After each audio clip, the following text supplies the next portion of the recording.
चलिए। Okay students, कैसे हैं आप सब लोग? आई होप आप सब बहुत अच्छे हैं, बहुत अच्छे वर्क कर रहे हैं, सही अच्छे देख रहे हैं, मैनेज कर रहे हैं। तो चलिए, आज हमारे पास एक टॉपिक है, दैट इज एल्जेब्रिक एक्सप्रेशन। तो चलिए इसको सॉल्व करते हैं। अब जब भी हमारे पास वेरिएबल्स एंड कॉन्स्टेंट्स का कॉम्बिनेशन होगा तो हम उसको क्या बोलेंगे? Algebraic expressions. तो यहाँ पर चलिए, तो देखिए जैसे कि आप यहाँ पर देख पा रहे हैं, तो यहाँ पर हमारे पास लिखा है कि 2q²।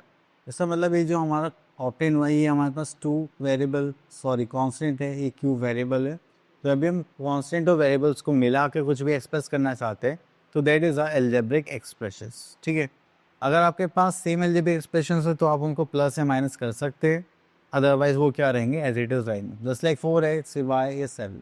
तो यहाँ पर जो आपका वेरिएबल है दैट इज x, यहाँ पर वेरिएबल y हो गया, ये कॉन्स्टेंट टर्म हो गया, तीनों चीज़ें अलग अलग हो गई। तो ये हमारी क्या हो गई? Algebraic expression.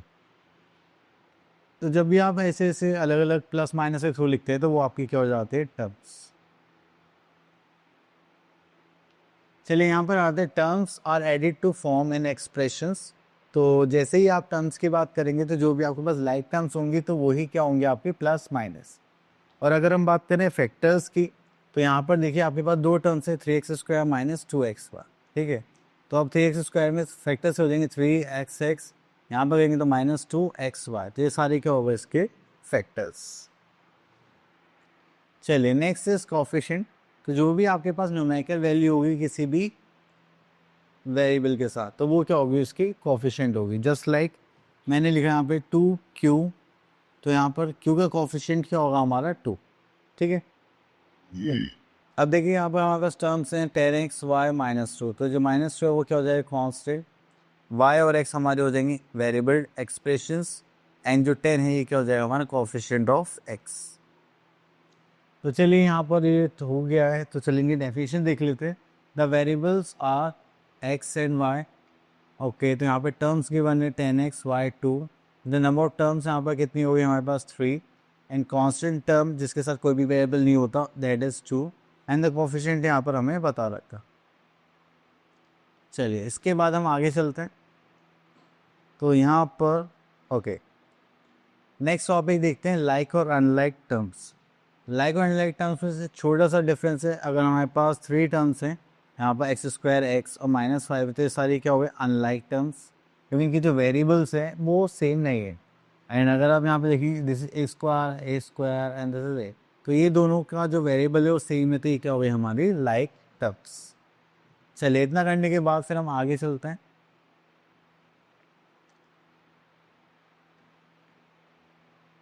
तो यहाँ पर आता है हमारे पास first term, that is monomial, then binomial, then trinomial. Monomial means single term, binomial means 2 terms. ठीक है, ट्राइनोमियल मीन्स 3 टर्म्स, तो दैट इज x + y + 5। चलिए इतना करने के बाद हम आगे चलते हैं।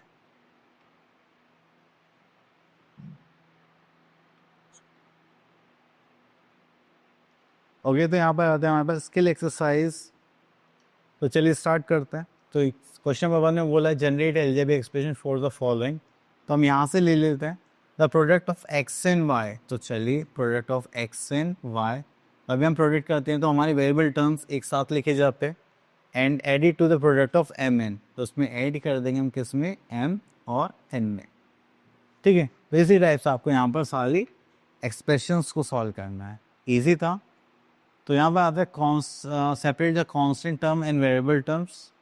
तो देखिए ये सब हमारे पास क्या है? वेरिएबल टर्म्स है, बस कांस्टेंट टर्म क्या हमारे पास 7। तो बाकी हमारे पास क्या हो जाएंगी? Variable terms. तो write the terms and the factors of each of the following algebraic expression. तो चलिए यहाँ से फैक्टर्स लेते हैं, तो उसके लिए हम बी पार्ट चूज कर लेते हैं। तो हमें टर्म्स भी बतानी है एंड एल्जेब्रिक एक्सप्रेशन के फैक्टर्स भी। चलिए अब इसकी हम क्या करते हैं, यहाँ पर टर्म्स लिखते हैं। ठीक है, तो ये हमारी क्या हो गई? टर्म्स। तो यहाँ पर आ गया 15x² y, और यहाँ पर आ जाएगा 3xy²। 15 के फैक्टर्स निकालेंगे तो हो जाएगा 5, 3x² का निकालेंगे तो x और y के आ जाएंगे हमारे पास y। ठीक है, तो ये हो गया हमारे पास टर्म्स, एंड अब ये हो गए हमारे फैक्टर्स। ठीक है, तो यहाँ पर देखेंगे तो हमारे पास आ जाएगा जस्ट लाइक 3 एक्स को एक्स कर लेंगे, वाई स्क्वायर हो जाएगा वाई एंड वाई। ठीक है, तो ये हो गए हमारे फैक्टर्स। इतना करने के बाद फिर आगे चलते हैं। यहाँ पर आते हैं classify the following algebraic expression into monomial, binomial, trinomial. Monomial means single term, जैसे आपको यहाँ पर दिखाई दे रहा है, yes this is monomial. Binomial 2 terms and trinomial is for 3 terms. ठीक है, इस टाइप से आपको शो करना है। तो न्यूमेरिकल कोफिशिएंट बताना है आपको हर एक एल्जेब्रिक एक्सप्रेशन का। तो यहाँ पर देखिए तो सर कोफिशिएंट क्या होगा, दैट इज -3/2। ओके, तो यहाँ पर है state whether the given pairs of the like और अनलाइक। अब देखिए वेरिएबल सेम है तो ये क्या हो जाएंगे हमारे पास लाइक टर्म्स। ठीक है, एंड देन यहाँ पे कोफिशिएंट बताना है, तो चलिए एंड डिफाइन द टर्म्स, चलिए तो आप लोग इजीली कर लें। Next is finding the value of an expression. तो जो भी हमारे पास वेरिएबल्स गिवन होंगे हम उसमें क्या करेंगे, वैल्यूज़ को पुट करेंगे एंड देन उनकी वैल्यूज़ निकालेंगे। तो चलिए यहाँ पर आता है स्किल एक्सरसाइज दैट इज 10.2। तो यहाँ पर करेंगे हम लोग fill in the table by substituting the value in the given expressions. Okay. तो चलिए क्वेश्चन नंबर 1, 2 एंड अप्रॉक्सीमेटली 3 भी सेम ही है। ठीक है, तो सारे की क्वेश्चन सेम है तो हम यहाँ से पिक कर लेते हैं this one. Question number 3 fourth part. ठीक है, तो इसको पिक कर लेंगे यहाँ से, ये हो गया हमारा। चलिए तो यहाँ पर आता है find the values of m = 1, n = 2, p = -1। तो चलिए यहाँ से फोर्थ ले लेते हैं। तो m की वैल्यू कितनी है हमारे पास, दैट इज़ 2। m की वैल्यू कितनी है हमारे पास 1, -5 p की वैल्यू कितनी है -1, देन -3 m की वैल्यू, तो यहाँ पर हमें 1 गिवन है, देन -2 n की वैल्यू क्या है हमारे पास, that is 2 and p is for -1। चलिए तो इसको देखिए, तो 3 2 कितना हो जाएगा 6 + 2 1 2, माइनस माइनस प्लस करेंगे, this is 5 and this is -3 and minus plus -2 2 4 and this is -1। अब इसको सॉल्व करेंगे तो हमें नॉर्मली करना है 5 + 2 8 + 5 8 + 5 इज 13, तो ये हो गया हमारे पास 13। अब माइनस साइड के लेते हैं, माइनस माइनस के हो जाए प्लस, ये सब माइनस में तो हो जाएगा -8। तो 13 - 8 करेंगे तो हमारे पास कितना आ जाएगा, दैट इज 5। तो 5 इज आवर आंसर। तो बस आपको ऐसे ही वैल्यूज पुट करनी है, देन उसको सॉल्व करना है। चलिए इसके बाद हम आगे चलते हैं। तो यहाँ पर भी सेम इसी टाइप के क्वेश्चन है, आप लोग इजीली कर सकते हैं। चलिए यहाँ पर देखते हैं। ओके, यहाँ से 9th का फर्स्ट पार्ट देख लेते हैं कि यहाँ पे पावर्स भी गिवन है अच्छी खासी। चलिए तो इसमें हम क्या करेंगे, फाइंड द वैल्यू।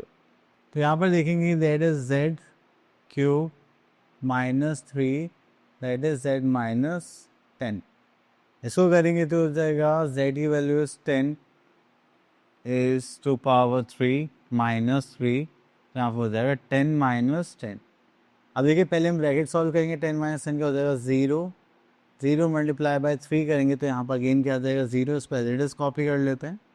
तो 10⁻³ इज़ 10 सॉरी 1000, तो यहाँ पर हो जाएगा 1000 -0, तो ये हो जाएगा हमारे पास 1000 इज़ द आंसर।